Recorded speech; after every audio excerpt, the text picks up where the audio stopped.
আসসালামু আলাইকুম রহমতুল্লাহি ওবরকাতু। সময়ত বন্ধুরা, সম্প্রতি তাহিরি সবুজের এক মাহফিলের মধ্যে তেনার অডিয়েন্সরা স্লোগান দিচ্ছে যে শেখ আহমদুল্লাহ গালে গালে জুতা মারো তালে তালে, নবী অলির দুশ্মনেরা এই টাইপের একটা স্লোগান দিচ্ছে। মানে শেখ আহমদুল্লাহ সাহেবকে নবীজির দুশ্মন বলা হচ্ছে এবং তাহিরি সাহেবও সেটাই বলছেন যে নবীজির বিরুদ্ধে তিনি দাঁড়িয়েছেন। আমি কয়েকজন মানুষের কথা বলি। প্রথমে বলি, শেখ আহমদুল্লাহ তিনি কি নবীজির দুশ্মন? বা আহলে হাদিসের আব্দুল্লাহ বিন আব্দুর রাজ্জাক তিনি কি নবীজির দুশ্মন? অথবা জামায়াতের আমির হামজা তিনি কি নবীজির দুশ্মন? আচ্ছা, কওমি অঙ্গের আলেমরা বা অন্য ঘরানার আলেমরা তারা কি নবীজির দুশ্মন? নবীজির দুশ্মন মানে কি বুঝায়? এই জিনিসটাই আমরা বুঝি না। আমরা সিস্টেমেটিকভাবে একজন মুসলমানকে নবীজির দুশ্মন বানিয়ে দিচ্ছি। আমি প্রথমেই বলবো যে মুসলমান কখনো নবীজির দুশ্মন হতে পারে না। তবে সেই নবীজিকে মানার ক্ষেত্রে তার কিছু ভুল থাকতে পারে, তার আকীদা কত কোনো ভুল থাকতে পারে, সে নবীজির শানকে তার মাধ্যমে ছোট হতে পারে বা তার মাধ্যমে নবীজির শান বড় হতে পারে, মানে তার বোঝার ক্ষেত্রে। সেক্ষেত্রে ব্যক্তিকে নবীজির দুশ্মন বলে দেওয়া এটা একেবারে নিতান্তই বাড়াবাড়ি।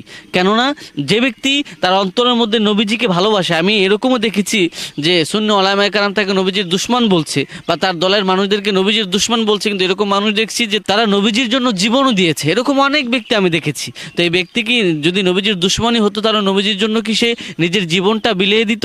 মাঝে মাঝেই দেখি যে নাস্তিক মুরতাদদের বিরুদ্ধে যাদেরকে নবীজির দুশ্মন বলা হয় তারাও নামে মাঠে এবং তাদের জন্য আন্দোলন করে। তার মানে কি তারা কি নবীজির দুশ্মন? দেখেন, এই জায়গায় সিস্টেমেটিকভাবে আমরা নিজেদের মধ্যে অনৈক্য তৈরি করছি এবং নিজেদের মধ্যে ভেদাভেদ বাড়াচ্ছি। এবং যারা সুন্নি ওলামায়ে কেরাম আছে, আমরা আমাদের অডিয়েন্সদেরকে এটার মাধ্যমে মুসলমানের মধ্যে বিভেদ করার জন্য একটা বড় প্যাচে পড়ে যাচ্ছি। আমরা মুসলমানকে কখনোই নবীজির দুশ্মন বলতে পারি না, কারণ কেউই নবীজির দুশ্মন নয়। সবাই নবীজিকে ভালোবাসে। তবে কোরআন এবং হাদিসের আলোকে কারো কিছু বিষয় বোঝার ভুল থাকতে পারে, সেটা আমরা দলিলের মাধ্যমে, সুন্দর ব্যবহারের মাধ্যমে আমরা বোঝাবো, হিকমার সাথে বোঝাবো। আমরা যদি একজনকে নবীজির দুশ্মন বলে দিই, এই ব্যক্তি তো নবীজিকে ভালোবাসে, তার অন্তরে নবীজির ভালোবাসা আছে, এখন সে নবীজিকে নূর মানে না, নবীজিকে দাঁড়ায় সালাম দেন, এই জন্য কি তাকে আপনি নবীজির দুশ্মন বলতে পারেন? এটা কি বিবেকমান মানুষের কাজ হতে পারে? আমরা তো জানি যে অনেক দেশের মধ্যে অনেক মানুষরা তারা এইসব বিষয় নিয়ে জানেও না, সাধারণ মানুষ এইসব মাসাইলগুলো বুঝেও না, তারা কি নবীজির দুশ্মন? এগুলো একেবারে নিতান্তই নিজেদের মধ্যে অনর্থক কথাবার্তা এবং এর মাধ্যমেই আমরা মানুষদের মধ্যে অনৈক্য সৃষ্টি করি। শুধু নবীজির দুশ্মন বলেই না, আবার অনেককে বেদাতি বা মুশরিক এই টাইপের শব্দ বলেও নিজেদের মধ্যে বিভেদ সৃষ্টি করি, বিভেদ তৈরি করি। এটা আসলে আমাদের খুব খারাপ কাজ। নবীজির দুশ্মন কেউ না, আল্লাহর দুশ্মন কেউ না। যিনি মন থেকে, নিজের বিবেক থেকে আল্লাহ এবং তার রাসূলকে ভালোবেসে কালেমা পড়েছে, এই ব্যক্তি কখনো নবীজির দুশ্মন হতে পারে না। এটা সম্ভব না। সে নবীজিকে ভালোবাসে, কিন্তু নবীজিকে মানার ক্ষেত্রে তার ভুল থাকে, ভুল থাকতে পারে।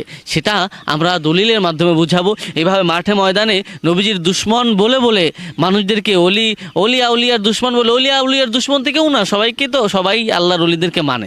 তবে মাজার কেন্দ্রিক কিছু বিষয় বা দেখা যায় যে মানার ক্ষেত্রে কিছু বিষয়ে তাদের ভিন্নতা আছে। আল্লাহর ওলিদেরকে মানুষ সবাই, সব ঘরানার মানুষেরই মানে, তবে তাদের কারামত নিয়ে বা কিছু বিষয়ে তাদের দ্বিমত আছে। মানে তো সবাই, এখন তাদেরকে তো আপনি দুশ্মন বলতে পারেন না ভাই। এখন আপনি এটা বলতে পারেন যে তাদের মাধ্যমে রাসূলের শান ছোট হয়। হ্যাঁ, শান ছোটে হলেও এটা তারা না বুঝে করে বা তাদের বুঝের সীমাবদ্ধতা থাকার কারণে করে আমার দৃষ্টিতে। এই কারণে আপনি তাকে দুশ্মন বলতে পারেন না, এটা ঠিক না। আল্লাহ আমাদেরকে বিষয়গুলো বোঝার তৌফিক দান করুক। আসসালামু আলাইকুম।